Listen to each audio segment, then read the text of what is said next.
میرے عزیز بہنوں اور بھائیوں، میں آج آپ کے سامنے ایک ایسا مضمون پیش کرنا چاہتا ہوں جو ہماری نسلوں اور ہماری آئندہ آنے والی نسلوں کے لیے نہایت ضروری ہے۔ اس مضمون میں کچھ ایسے سوالات ہیں جن کا جواب ہم آج تک تلاش کر رہے ہیں۔ شاید ہمارے ہوتے ہوئے ان سوالوں کے جوابات نہ مل سکیں، لیکن پھر بھی سائنس کی اس ترقی میں دنیا اس حد تک پہنچ چکی ہے کہ ہمارے جو روایتی عقائد ہیں، ہمارے روایتی مذہبی عقائد، ان پر چلنا ہمارے لیے دشوار ہو گیا ہے۔ شاید ان سوالوں کے ڈائریکٹ ایفیکٹس ہماری نسل پہ نہ ہوں، لیکن بہت ضروری ہے کہ ہم آئندہ آنے والی نسلوں کے لیے کچھ لائحہ عمل تیار کرتے جائیں تاکہ وہ ہمارے مذہبی عقائد سے کہیں بھٹک نہ جائیں اور بغیر سوچے سمجھے، بغیر کچھ روایتی طریقوں کے اوپر تحقیق کیے ہوئے، وہ سائنس کے ساتھ ساتھ اپنے عقائد بھی تبدیل نہ کر لیں۔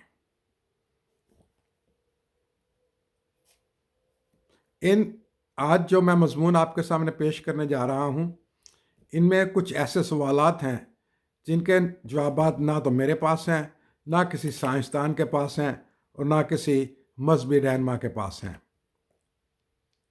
آئیے ہم سب مل کے اس کے اوپر سوچ و بچار کریں کہ ہمیں آگے چل کے کن کن مشکلات کا سامنا کرنا پڑ سکتا ہے۔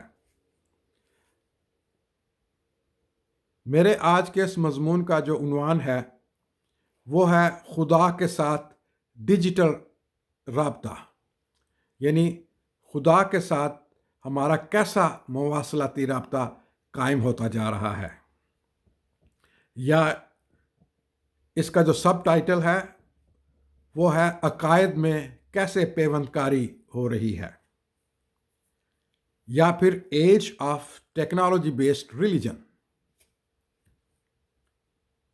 نہایت پیچیدہ مضمون ہے۔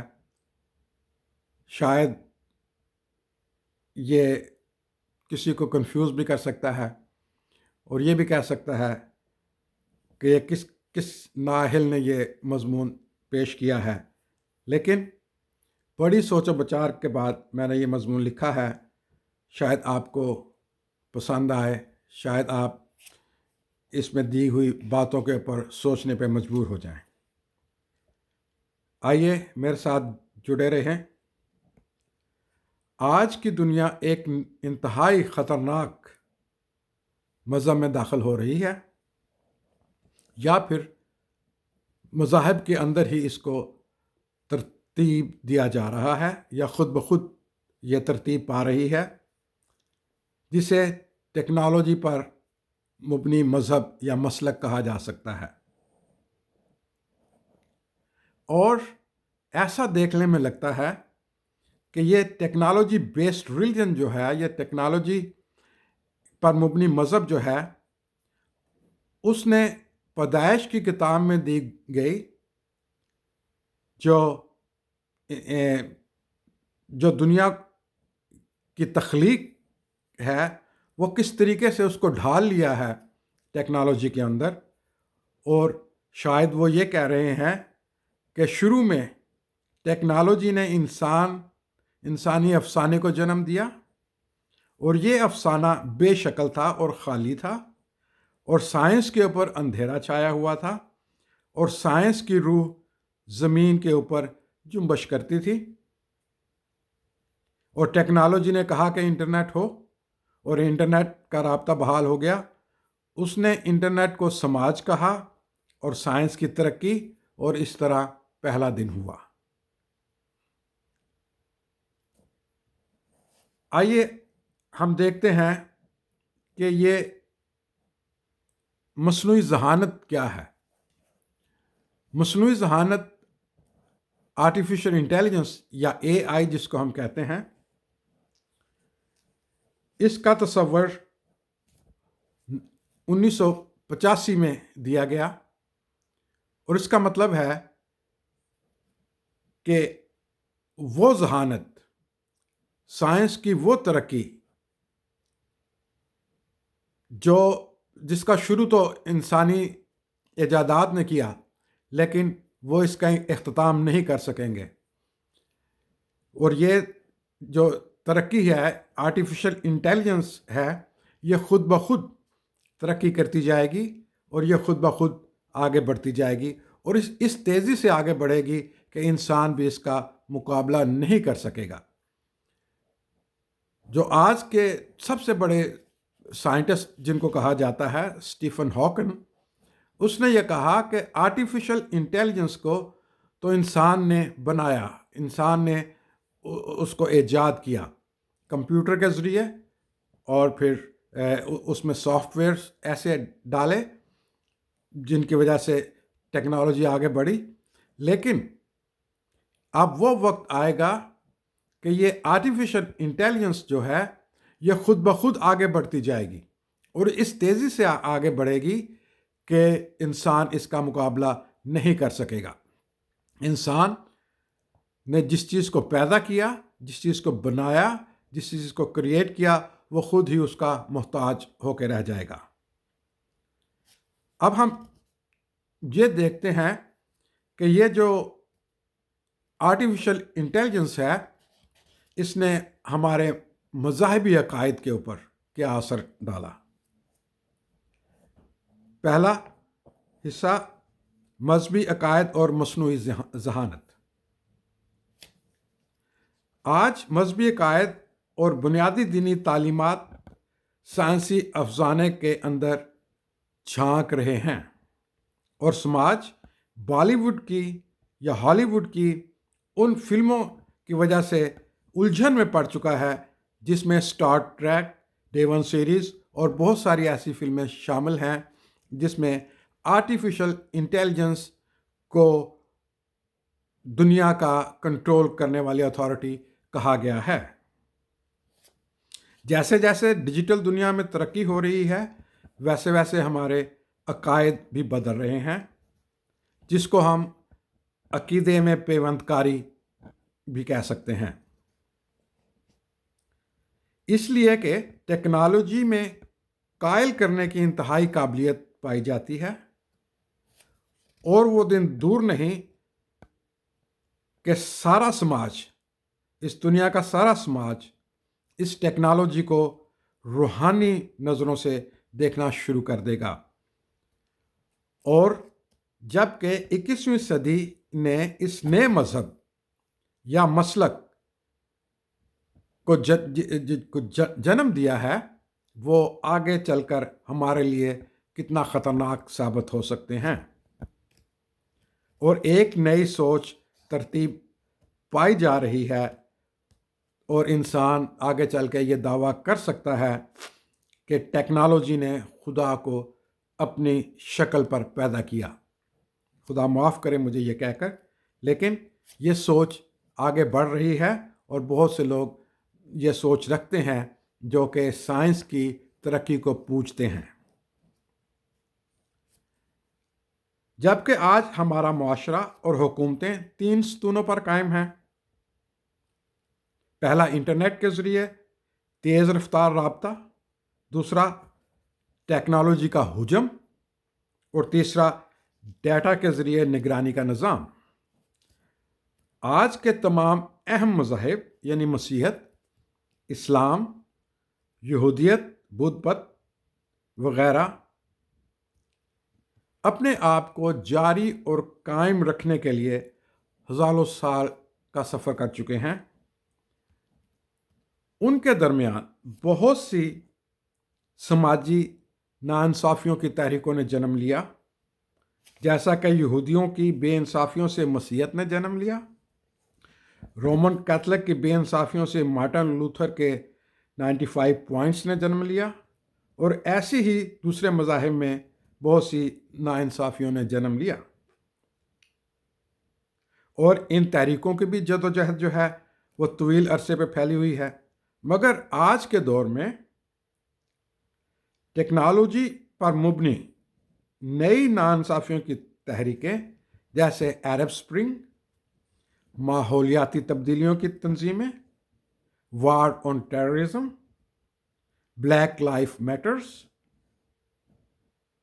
حقوق نسواں کی تحریکیں، یہ تحریکیں راتوں رات زور پکڑ لیتی ہیں جبکہ ان کو نئی ٹیکنالوجی کا سہارا مل جاتا ہے، اور یہ تحریکیں سماجی اتحاد کے نام پر دنیا کو سوشل میڈیا کے ذریعے ایک پلیٹ فارم پر لا کر کھڑا کرنے میں کامیاب ہو جاتی ہیں، اور لوگوں کو سڑکوں پر لانے کی ضرورت نہیں پڑتی، اور لوگ گھر میں ہی بیٹھ کر اپنی آواز بلند کر سکتے ہیں۔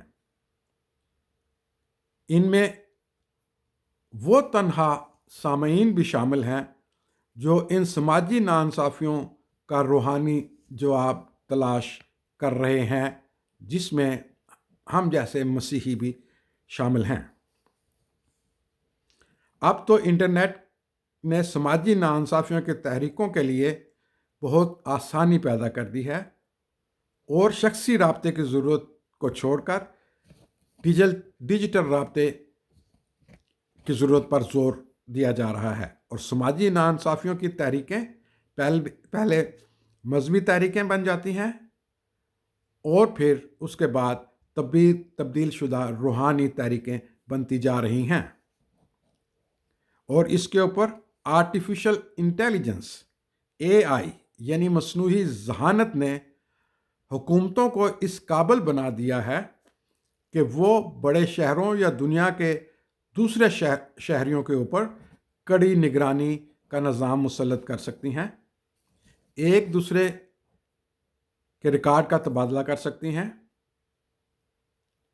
آج کی ٹیکنالوجی کی زمین کسی بھی مذہبی یا روحانی مسلک کو فروغ دینے کے لیے نہایت زرخیز ہے، اور بدعتی مسلکوں اور جنونی مذہبی خیالات کو پھیلانے میں فرنٹ لائن کا کام ادا کر رہی ہیں، جس میں واٹس ایپ، ٹک ٹاک، فیس بک، یوٹیوب وغیرہ وغیرہ کی ایپس اور سہولیاتوں کا بڑا ہاتھ ہے۔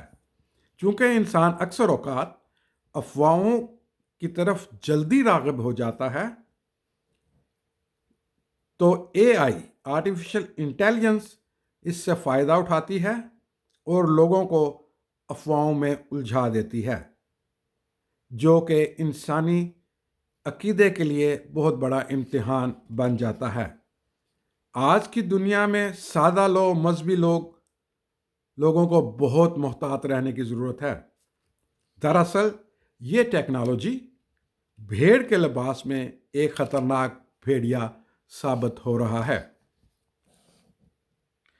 اب سوال یہ پیدا ہوتا ہے کہ کیا سائنسی ترقی مذاہب کے عقیدوں کو بدل سکتے ہیں؟ تو اس کا جواب ہے ہاں۔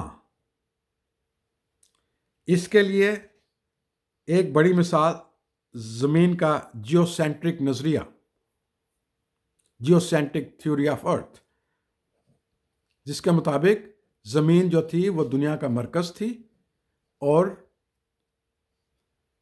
بہت ہمارے مسیحی اور دوسرے مذاہب کے لوگ اس چیز پر یقین رکھتے تھے کہ زمین ہی دنیا کا مرکز ہے، اور ساری دنیا زمین کے گرد گھومتی ہے، سارے سیارے زمین کے گرد گھومتے ہیں، سورج بھی زمین کے گرد گھومتا ہے۔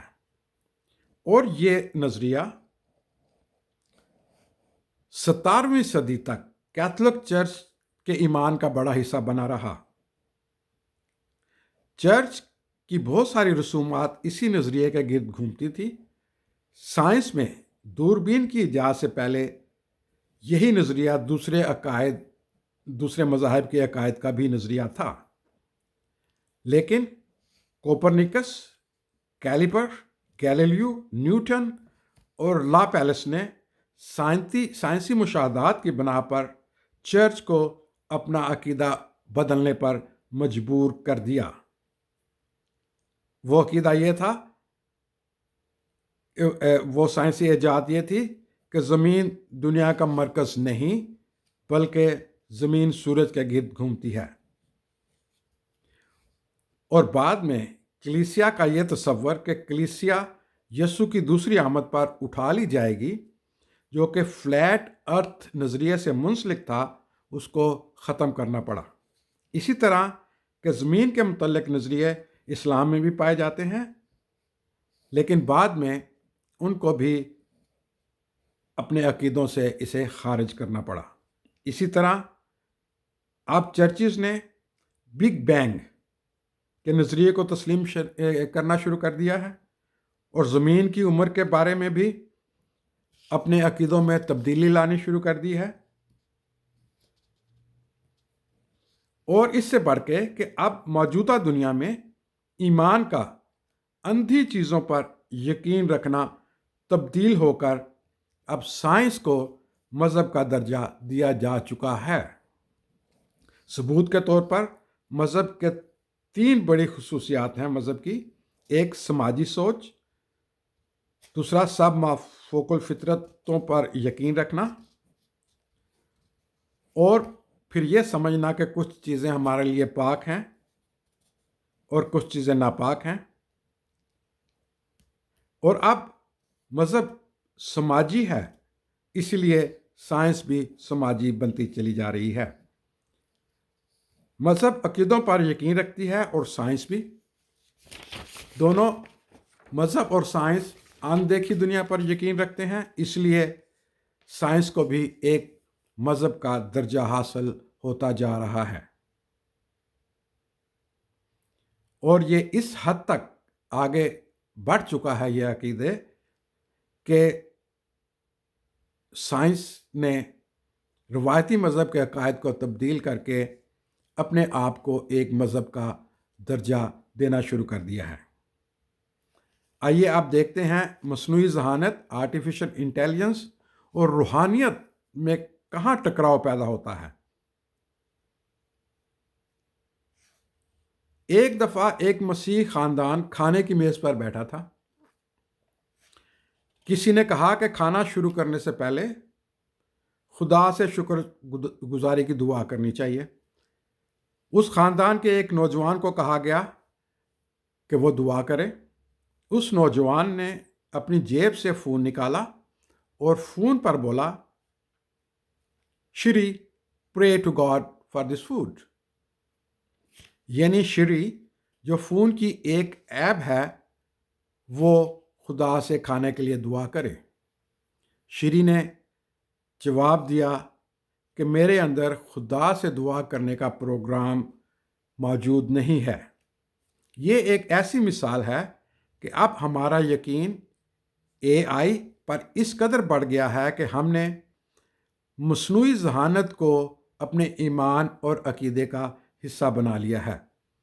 بہت سے مسیحی لوگ اپنے فون الارم یا رنگ ٹون پر مسیحی گیت ریکارڈ کر لیتے ہیں، اس میں کوئی برائی تو نہیں ہے، اور صبح اٹھنے کے لیے الارم کی جگہ دعا بھر لیتے ہیں۔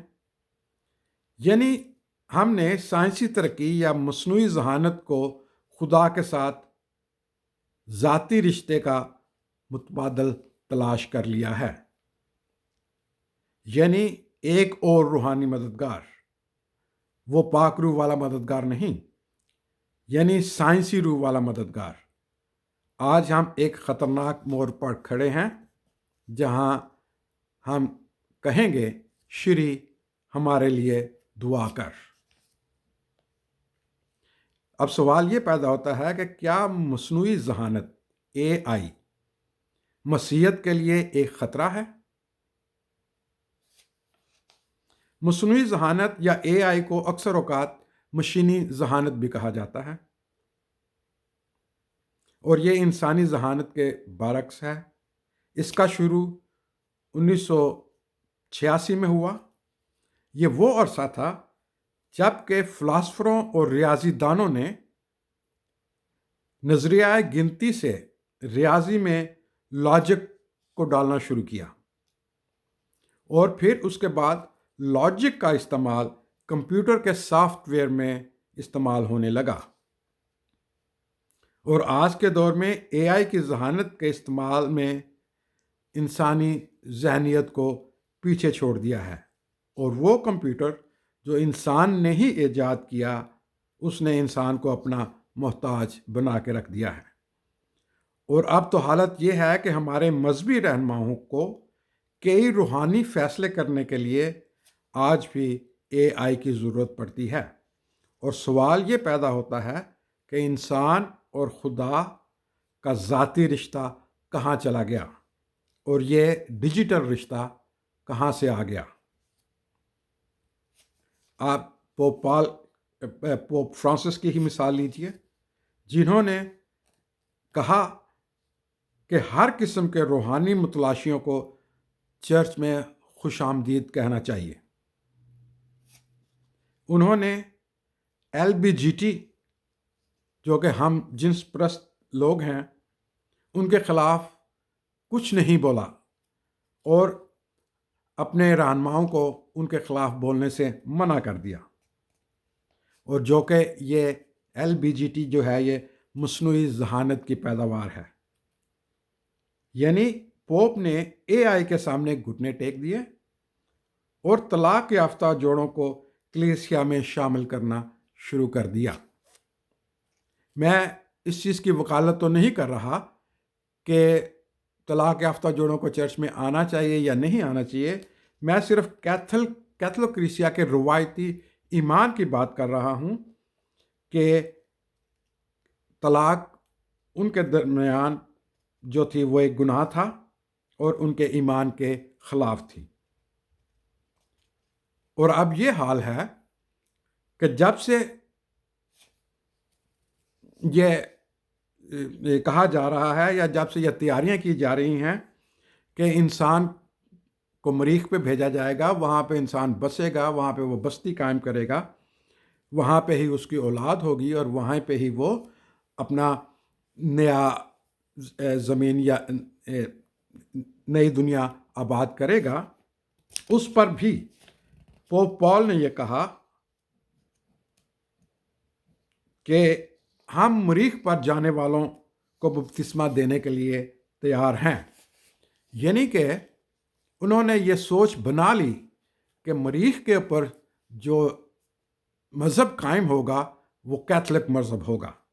یہ ان کے ذہن میں آ گیا کہ آرٹیفیشل انٹیلیجنس کو ہم نے کیسے کنٹرول کرنا ہے یا اس سے کیسے فائدہ اٹھانا ہے،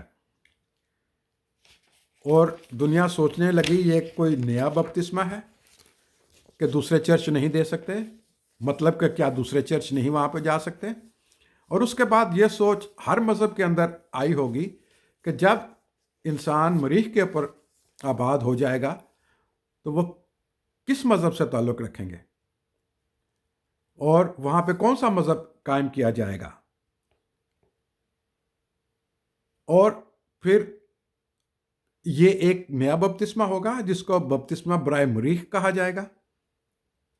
ہمارے جو روحانی رہنما ہیں، ہمارے چرچز کے جو تھیولوجین ہیں، ان کے پاس ابھی تک ان سوالوں کے جواب نہیں ہیں، لیکن دنیا کے لوگ جو آرٹیفیشل انٹیلیجنس کو استعمال کرتے ہیں یا اس کی ترقی کے ساتھ ساتھ چل رہے ہیں، ان کے ذہنوں میں یہ سوال پیدا ہوتے ہیں، اور ہمارے چرچز کے لیڈرز کو یہ چاہیے کہ ان سوالوں کے جواب اپنے پاس تیار رکھیں، اور وہ اپنی نئی نسلوں کو یہ بتانے کے قابل ہوں کہ آپ نے جب سائنس کی ترقی ہو گئی، جب سائنس عروج پہ ہوگی تو کیسے زندگی گزارنی ہے اور اپنے ایمان کو کیسے برقرار رکھنا ہے۔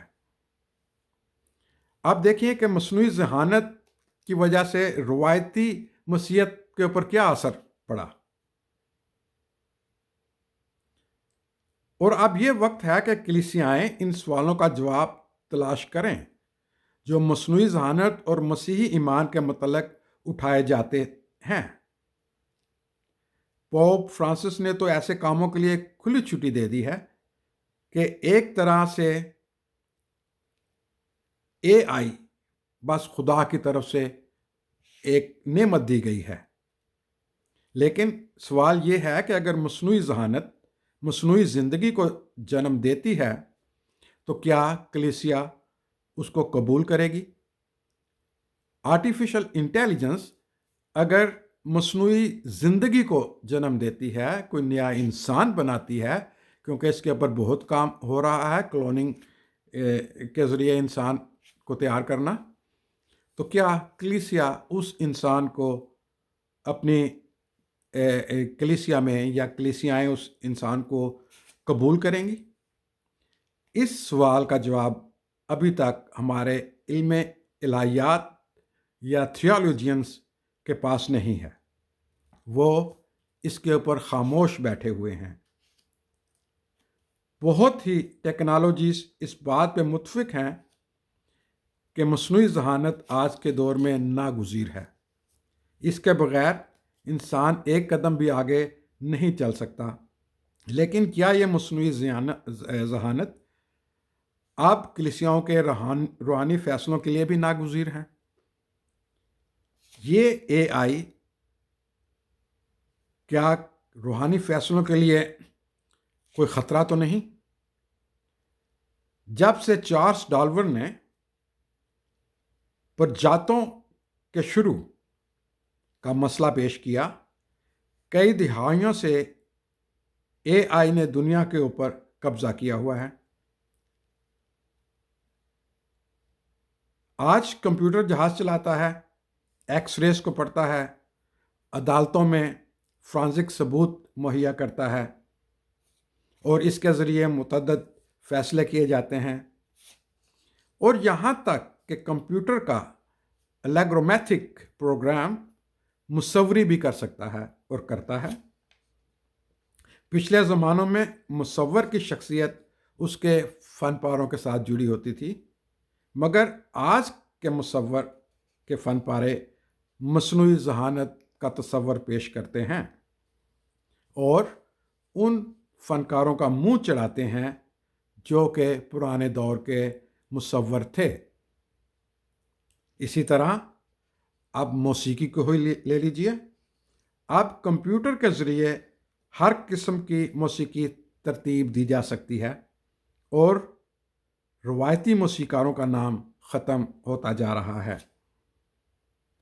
اگر اب بھی موسیقی روح کی غذا ہے تو ضرور ہے کہ کمپیوٹر سے بنائی گئی موسیقی میں مصنوعی ذہانت کی روح موجود ہو۔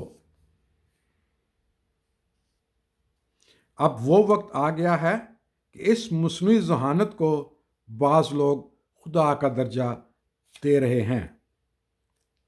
چرچ آف گوگل کے بانی میکروفرسن، یہ نام میں ٹھیک نہیں لے رہا، میکفروسن نے چرچ کی ویب سائٹ کے پہلے صفحے پہ اپنے چرچ کو خدا ثابت کرنے کے لیے 9 نکات پیش کیے ہیں۔ یعنی کہ چرچ آف گوگل یہ کہنا چاہتا ہے کہ گوگل ہی دنیا کا خدا ہے۔ وہ یہ کہتا ہے گوگل کو ہر چیز کا علم ہے، گوگل ہر جگہ موجود ہے، گوگل لوگوں کی دعائیں سنتا۔ جب لوگ گوگل کو اپنے مسائل کی تلاش کرنے کے لیے کہتے ہیں، گوگل غیر فانی ہے، گوگل غیر معینہ مدت کے لیے ہے، گوگل ہر چیز کو یاد رکھتا ہے، گوگل گناہ نہ کرنے کی پالیسی پر گامزن ہے، گوگل کو خدا، یسوع، اللہ، بدھا، کرسچن، اسلام اور یہودیت سے زیادہ سرچ کیا جاتا ہے، اور اس بات کا ثبوت موجود ہے کہ گوگل پر لوگوں کا اعتبار برقرار ہے، لیکن دوسرے پوجا کیے جانے والے خداؤں سے یہ اعتبار زیادہ ہے۔ یعنی وہ یہ کہنا چاہتا ہے کہ لوگوں نے خدا پر یا اپنے دیوتاؤں پر اعتبار کرنا چھوڑ دیا ہے، وہ زیادہ اب اعتبار گوگل کے اوپر کرتے ہیں۔ یہ گوگل جو کہ آرٹیفیشل انٹیلیجنس کا ایک حصہ ہے، اس کی پیداوار ہے، وہ کس طریقے سے دنیا کے اوپر قابو پا رہا ہے، دنیا کے اوپر جو ہے وہ اپنا وجود قائم کرنا چاہتا ہے، اور گوگل ہی یہ چاہتا ہے کہ میں ہی دنیا کا مستقبل ہوں اور مجھے خدا مان کر میری پوجا کی جائے۔ اس کے علاوہ ویکیپیڈیا جو اپنے آپ کو قابل اعتماد ذریعہ نہیں کہتا، پھر بھی لوگ اسے ٹیمپل کی طرح پوجتے ہیں۔ ویکیپیڈیا ایک ایسی ویب سائٹ ہے جو کہ ہر چیز کی آپ کو ہسٹری بتائے گی، اس کے متعلق آپ کو مختلف نظریات ہیں لوگوں کے وہ بتائے گی، اور بہت سے لوگ گوگل کی سرچ سے فائدہ اٹھاتے ہیں۔ میں بھی کبھی کبھی ویکیپیڈیا کو استعمال کرتا ہوں جب چیزوں کو سرچ کرنا ہوتا ہے، لیکن میں آپ کو یہ بتا دوں کہ ویکیپیڈیا کی ہر بات سچی نہیں ہوتی۔ کالجوں اور اسکولوں میں ویکیپیڈیا کے ریفرنس کو استعمال کرنے کی اجازت نہیں ہے، اس لیے کہ ویکیپیڈیا میں جو بھی مصنف چاہے وہ اپنی رائے لکھ سکتا ہے، اس لیے Wikipedia is not a reliable source, لیکن پھر بھی لوگ اس کو ٹیمپل کی طرح پوچھتے ہیں۔ اے آئی اس طریقے سے پھیل رہا ہے کہ اس کی 12 ٹیکنالوجیز ایسی ہیں جو دنیا کا مستقبل تعین کریں گی، اور اس کی ترقی نے سوچنے پر مجبور کر دیا ہے کہ اے آئی انسان کے جذبات، احساسات اور شعور پر بھی برتری حاصل کر لے گا، اور ہمارے لیے اس بات کا بھی تعین کرے گا کہ زندگی کب اور کیسے ختم کرنی ہے، جبکہ ہسپتالوں میں ایسی وصیتوں پر دستخط کرائے جاتے ہیں کہ زندگی کے آخری وقت پہ کیا آپ کی سانس کو روک دیا جائے یا آپ اسی طریقے سے وینٹیلیٹر کے اوپر ہی زندہ رہنا چاہتے ہیں۔ لیکن اب وہ زمانہ آ گیا ہے کہ آرٹیفیشل انٹیلیجنس اس چیز کا تعین کرے گی کہ آپ کی زندگی کب اور کیسے ختم کرنی ہے۔ جیسے میں نے پہلے کہا کہ سائنسدان اسٹیفن ہاکنگ نے یہ کہا ہے کہ آرٹیفیشل انٹیلیجنس جس کو انسان نے خود بنایا ہے، دریافت کیا ہے، وہ انسان کے قابو میں نہیں رہے گی، وہ اپنی رفتار خود تعین کرے گی، اپنا راستہ خود تعین کرے گی، اور پھر اس تیز رفتاری کا مقابلہ انسان خود بھی نہیں کر سکے گا۔ اور پھر سینڈورن کیلی ایک مفکر ہیں، انہوں نے تو اس حد تک کہہ دیا ہے کہ اگر کوئی ایسی چیز تخلیق کرو جو اپنے آپ کے لیے ہی سوچتی ہو تو اس سے الہی عقیدوں میں خلل پیدا ہو سکتا ہے۔ اور جب سائنس اے آئی کے ذریعے آزاد مرضی والا روبوٹ بناتی ہے جو اپنی مرضی کے مطابق چلے تو وہ روایتی کلیسیاؤں کے لیے ایک بہت بڑا چیلنج ہو سکتی ہے۔ وہ روبوٹ، آزاد مرضی والا روبوٹ، کیا انسان کا درجہ لے لے گی؟ کیا کلیسیائیں اس کو ایکسیپٹ کریں گی؟ میں یہاں پہ آپ کو ایک واقعہ سنانا چاہتا ہوں۔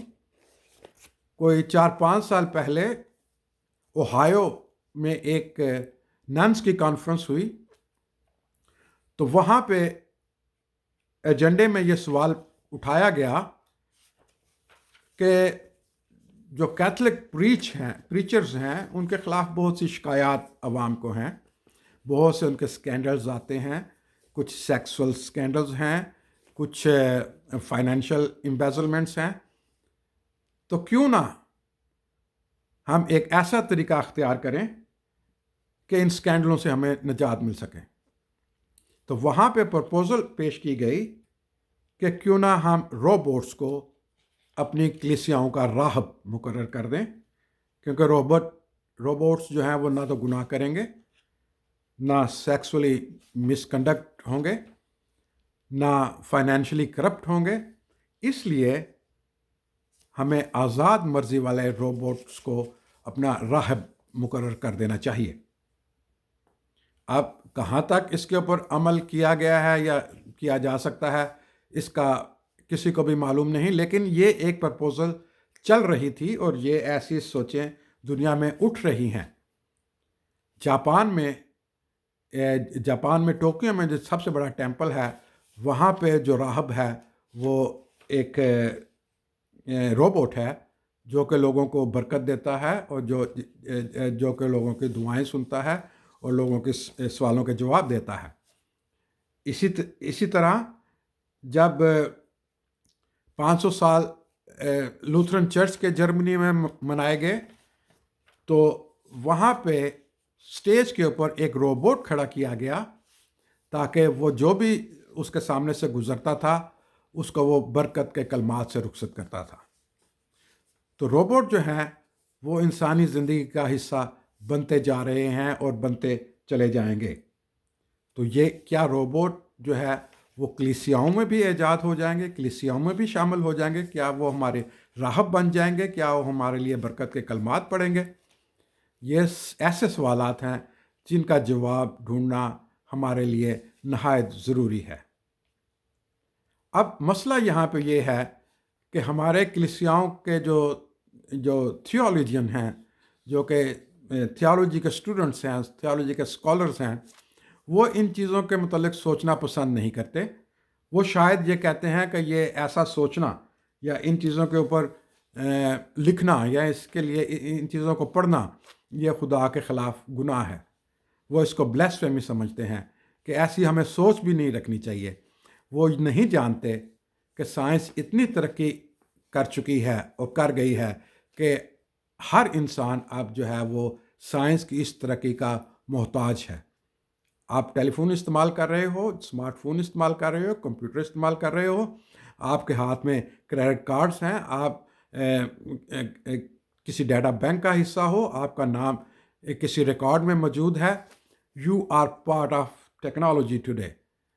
اور اگر آج آپ اس کے اثرات آج آپ نہیں دیکھیں گے، اس کے اوپر نہیں سوچیں گے کہ ہمارے مذاہب کے عقائد، ہمارے مذہبی عقائد، ہماری مسیحیت کے عقائد کے اوپر ان کا کیا اثر پڑ رہا ہے اور کیا اثر پڑنے جا رہا ہے، اگر ہم یہ نہیں سوچیں گے تو ہم اپنے آنے والی نسل کو بہت بڑے امتحان میں ڈال دیں گے۔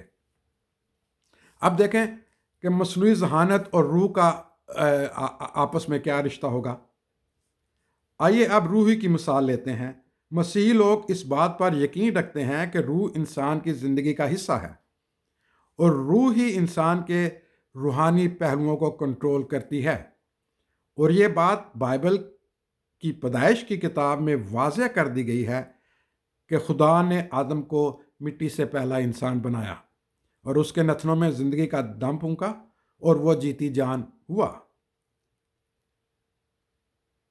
اور یہ کہ انسان خدا کی ہی صورت یا شبیہ پر بنایا گیا تھا۔ لیکن روح کا شروع کیا ہے یہ کوئی نہیں جانتا، اور کسی مذہب میں بھی ہم نہیں جانتے کہ روح کیا ہے، ماسوائے اس کے کہ یہ بغیر جسم کے ایک قوت ہے۔ اس لیے روح کی اس تعریف کے تحت ہم کہہ سکتے ہیں کہ مصنوعی ذہانت اے آئی میں بھی ایک حد تک روح موجود ہے۔ ایک اور مبہم سا سوال، اگر سائنس کے ذریعے ورچوئل فرٹیلائزیشن کے عمل سے حیاتیاتی کلوننگ سے خود ہی ذہانت والی زندگی بنا لیتے ہیں یا سائنس بنا لیتی ہے، تو وہ کس کی شکل کے اوپر ہوگی؟ کیا وہ بھی خدا کی شکل پہ ہوگی؟ اور بہت سے مسیحی کیا کہیں گے، کیا اس کی زندگی میں روح ہے کہ نہیں؟ لیکن سوچنے کی بات یہ ہے کہ اگر ایک انسان کے پاس روح ہے تو اس کلوننگ کے ذریعے اپنی ہی جسمانی نقل بنائی گئی میں روح ہوگی کہ نہیں؟ دراصل مصنوعی ذہانت کیا ہے؟ یہ دراصل انسانی ذہنیت کی ڈیجیٹل کاپی ہے۔ اگر انسان اپنے ہی دماغ کی ڈیجیٹل کاپی بنائے تو کیا اس کاپی میں روح ہوگی کہ نہیں؟ کیونکہ دونوں ہی کی صورت میں زندگی روح کے بغیر مردہ ہے۔ کلوننگ کے ذریعے اگر انسان بنا لیا جاتا ہے تو کیا وہ مردہ لاش ہے، چلتی پھرتی لاش ہے، اس کے اندر روح نہیں ہے؟ کیا کلیہ ذہانت والی زندگی کا اصول اس پر لاگو ہوگا کہ نہیں؟ تو پھر کلوننگ کے ذریعے ایک مردہ زندگی کو بنانا بے مقصد ہوگا۔ تو ہمارے تھیولوجینز کے پاس بھی اس سوال کا کوئی جواب نہیں، کیونکہ وہ یہ سوچتے ہیں کہ یہ ممکن ہی نہیں کہ انسان کلوننگ کے ذریعے کسی اور انسان کو بنائے کہ نئی زندگی اس زمین کے اوپر لے کے آئے۔ وہ یہ چیز سوچتے ہی نہیں۔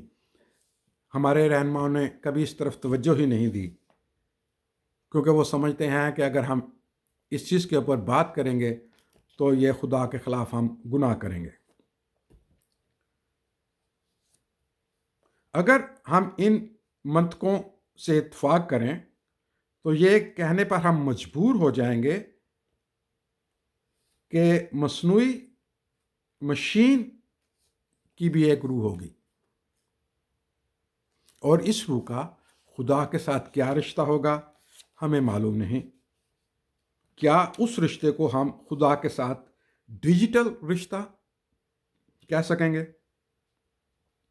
ہمیں اس سوال کا جواب نہیں ملے گا، لیکن ہم یہ سوچنے پہ ضرور مجبور ہیں کہ آئندہ کلوننگ سے بنائے گئے انسانوں میں اور جو دوسرے انسانوں میں، ان میں کس رشتے کی بنیاد پر تعلقات قائم ہوں گے، یا پھر روبوٹس میں انسانوں میں کس قسم کے روحانی رشتے قائم ہوں گے؟ کیا وہ چرچز کا حصہ ہو سکتے ہیں یا نہیں؟ یہ بات جو ہے یہ ہماری کلیسیاؤں کے رہنماؤں کے سوچنے کے لیے ہے۔ انہیں چاہیے کہ اس کے اوپر تھوڑا سا توجہ دیں اور اس کے اوپر سوچیں، اس کے اوپر تحقیق کریں۔ اور پھر مصنوعی ذہانت میں اور مصنوعی ذہانت میں کفارے کا کیا رشتہ ہے؟ کفارے کے متعلق وہ کیا سوچتی ہے مصنوعی ذہانت؟ آج کی دنیا میں مذہبی حالات آرٹیفیشل انٹیلیجنس کے محتاج ہو کر رہ گئے ہیں، اور اے آئی کو جیتا جاگتا انسان تصور کیا جاتا ہے، اور یہ کہ اس کے اندر بھی روح موجود ہے۔ پریسبیٹیرین چرچ کے ایک پاسٹر گوزموٹو جاپان کے پاسٹر ہیں، انہوں نے ٹی وی کو انٹرویو دیتے ہوئے کہا کہ یسوع کا کفارہ سارے جہان کے لیے تھا،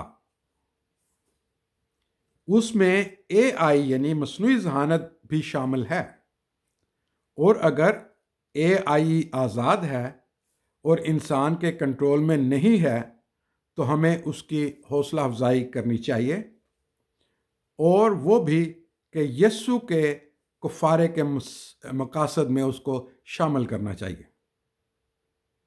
ہم اس حد تک تو پہنچ چکے ہیں کہ اے آئی کو بھی کفارے کی ضرورت ہے۔ اور پھر اس کے بعد اب ہم دیکھیں کہ مصنوعی ذہانت اور گناہ کا کیا تصور ہے۔ اگر مصنوعی ذہانت ہے تو پھر اس میں گناہ کا کیا تصور ہے؟ مسیحیوں کا روایتی ایمان رہا ہے کہ گناہ نے انسان کو خدا سے جدا کیا، گناہ رکاوٹ ہے انسان اور خدا کے درمیان۔ لیکن روبوٹ کی کمپنیوں نے یہ دعویٰ کیا ہے کہ روبوٹس میں غلطی کرنے کا امکان نہیں۔ اس کا مطلب یہ ہے کہ روبوٹ یا مصنوعی ذہانت ایک ہم سے بہتر مسیحی ثابت ہو سکتا ہے۔ اور اس طرح کیا یہ مسیحیت کے وجود اور گناہ کے نظریے کو تبدیل کر دے گا؟ جب مصنوعی ذہانت روبوٹ یا انسان بنا لے گی تو کیا ہمیں گناہ اور کفارے کے نظریات کو تبدیل کرنا پڑے گا؟ ہمارے لیے سوچنے کا مقام ہے۔ یہ سارے سوالات مسیحی ایمان، عقیدے اور روایتی خیالات کے لیے بہت بڑا امتحان ہیں۔ اگر ہم یقین رکھتے ہیں کہ ساری مخلوق خدا کی بڑائی کرتی ہے تو یہ مصنوعی ذہانت کہاں پہ کھڑی ہے؟ کیا یہ اے آئی کسی چرچ جانا پسند کرے گی؟ کیا یہ غریبوں کا خیال رکھ سکے گی؟ کیا یہ خدا سے دعا کر سکے گی؟ ان سوالوں کا ابھی تک ہمارے تھیالوجینز کے پاس کوئی جواب نہیں، اور یہ کہ مسیحیوں کو اس طرف سوچنا بھی چاہیے کہ نہیں۔ دوسرے مذاہب میں یعنی یہودیت اور اسلام میں، ہندوازم میں، بدھ مت میں بھی اس کا کوئی جواب نہیں ملتا، بلکہ تمام مذاہب کے لوگ مصنوعی ذہانت میں پوری طرح جکڑے ہوئے ہیں، اس کے قبضے میں ہیں، اور جیسے یہ ایک نیا مذہب ان کے اوپر ٹھونس دیا گیا ہو اور اس کو تسلیم کرنا ان کے لیے زندگی کی بقا ہے۔ بائبل میں بھی ایسی غیر انسانی ذہانت کا کوئی ذکر نہیں ہے، اور ہم اس کا جواب بائبل میں سے نہیں ڈھونڈ سکتے۔ بائبل صرف سکھاتی ہے کہ انسان اشرف مخلوق ہے اور اس کا رشتہ دوسری مخلوق کے ساتھ کیسے ہونا چاہیے۔ اس میں روبوٹس اور آرٹیفیشل انٹیلیجنس سے بنے ہوئے انسان یا آرٹیفیشل انٹیلیجنس سے بنی ہوئی چیزوں کے ساتھ رشتوں کے متعلق کچھ نہیں کہا گیا۔ جب مسیحی رسولوں کے عقیدے کو اپنا اصول مانتے ہیں اور اس پر یقین رکھتے ہیں کہ یسوع خدا کا بیٹا ہے، اور آج کے مسیحی اس بات پر یقین رکھتے ہیں کہ خدا نے انسان کو بنایا، انسان نے مشین کو بنایا، اس لحاظ سے ہم یہ نتیجہ نکال سکتے ہیں کہ مصنوعی ذہانت بھی خدا کا بچہ تو نہیں ہے، اور نہ ہی اس میں کہ خدا کی طرف سے اس میں کوئی روح ہے۔ لیکن جب مستقبل میں انسان آزاد مرضی والا روبوٹ بنا لے گا اور وہ کہے کہ میں خدا پر یقین رکھتا ہوں، تو اس وقت ہمارا کیا جواب ہوگا؟ کیا ہمیں اپنے عقیدے میں پھر سے پیوند کاری کرنا ہوگی، اور کیا مصنوعی ذہانت اور خدا کے رشتے کو ڈیجیٹل رشتہ کہیں گے؟ اور ایک انتہائی خطرناک بات ہے کہ مصنوعی ذہانت سے ہی پھر ہم اس کا جواب تلاش کرنے کی کوشش کریں گے۔ مصنوعی ذہانت کو ہی کہیں گے کہ آپ ہی ہمیں ان سوالوں کے جواب دیں، اس لیے کہ ہمارے مذاہب، ہمارے عقائد میں ان کے سوالوں کا جواب نہیں ہے۔ تو پھر ہم مصنوعی ذہانت کے اوپر آرٹیفیشل انٹیلیجنس کے پاس جائیں گے اور کہیں گے کہ آپ ہی ہمیں ان سوالوں کا جواب ڈھونڈ کے دیں تاکہ ہم ان کو اپنے عقائد کا حصہ بنا لیں۔ امید ہے کہ آپ کو میری آج کی یہ ڈسکشن، آج کا یہ مضمون پسند آیا ہوگا۔ This is a very complicated issue, and there are so many complicated questions we have to ask from ourselves, we have to ask from our leaders, we have to ask guidance from God so that we may be able to pass this on to our generations. I hope you like today's conversation and today's paper, and help me to find answers of these questions. Thank you very much and have a nice day.